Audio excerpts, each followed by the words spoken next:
Hi, this is Rebecca. Today I want to talk to you about this book, Outwitting the Devil, written by Napoleon Hill, the man who wrote Think and Grow Rich. And this book was actually unpublished for 72 years. He wrote it back in 1938, and it only came out a few years ago. That's because the family refused to let him publish it. They knew it would be so controversial that it could ruin them. So it didn't get published until just a few years ago. So here we are, and it's an amazing book. I highly, highly recommend it. Some people have told me it is like the number one book they've ever read. And I want to just give you some of the highlights that are in chapter 1. As you know, if you've read Think and Grow Rich, he was commissioned by Andrew Carnegie to go out and study the lives of very, very successful people and find out what the secret to their success was.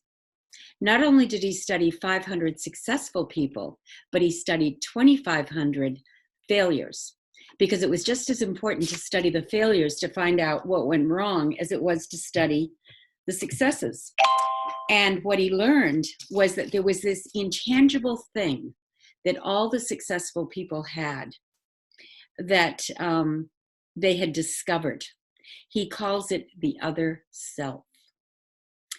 And it took him on quite a journey to discover his other self. A lot of pain was involved, and that's usually the case living in this three-dimensional world. It's difficult for us to tap into the other self until we have something happening in our lives that is putting us in a situation where we have nowhere else to turn, and then we find it. And what happened to him was he had to go into hiding for a year because an associate that he had was murdered by the mob. This was back in the days of Prohibition. He got a phone call and they threatened him. They said, if you don't get out of here, Canton, Ohio, within 30 minutes, you'll be going out in a pine box. So he quickly left and went to stay with relatives that were hidden away in the hills somewhere, lived in their basement for a year. But he got into a very, very bad state mentally. He became fearful. He was completely paranoid. If he ever went out in the daytime, he carried a gun with his finger on the trigger.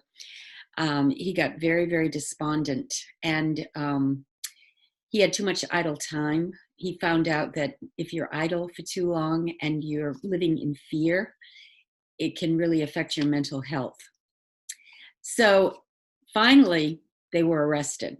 He was able to leave, but he had no money. This was a very desperate time for him. He went for a long walk in the country, and he actually heard a voice that told him it was his other self. And Napoleon needed $25,000 to publish his book, which he had spent years writing. He had no money. The voice told him to go to Philadelphia immediately. And it told him to go to his brother-in-law and borrow $50 for the trip. And he would give it to him. The voice was so commanding that he couldn't refuse it. He knew that he was being given orders that he needed to obey. I don't know if you've ever heard that voice. I've heard it a few times in my life, and it does tell you what to do, and it is always right, as far as I've experienced. But it was right for Napoleon because he went to his brother-in-law, asked him for $50. The man gave him the money, and he even offered to give him $100 for the trip. He told him he was going to Philadelphia.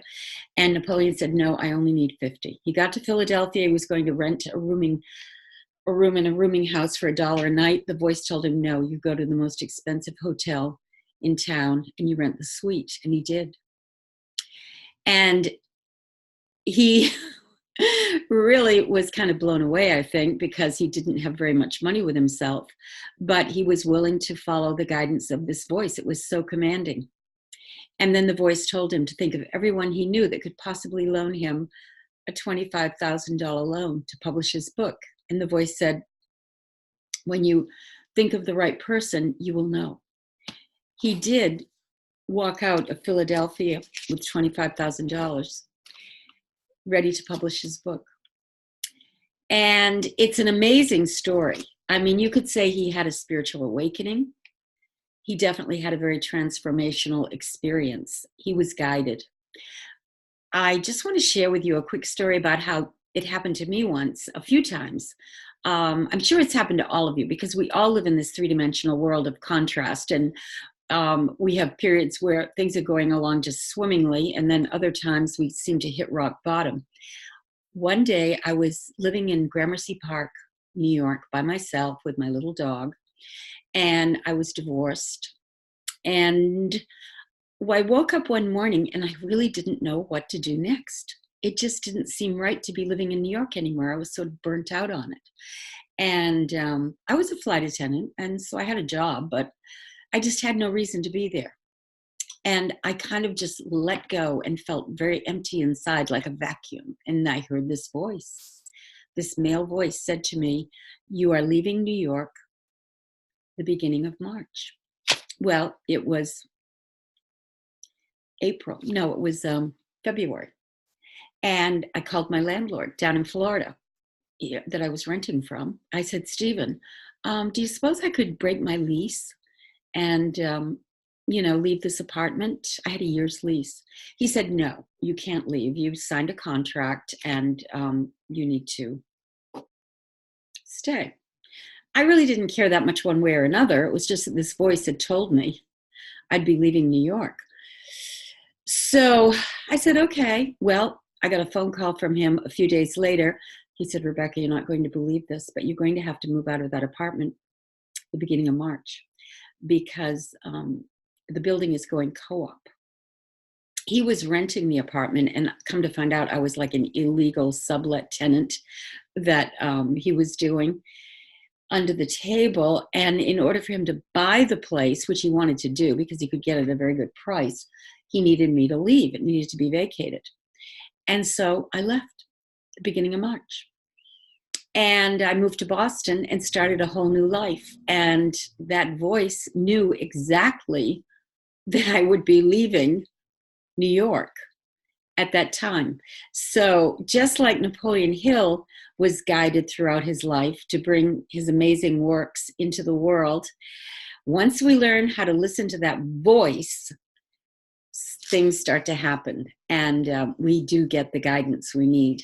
We just have to believe with faith that that voice is there. And if we can learn how to listen, we can hear it more frequently.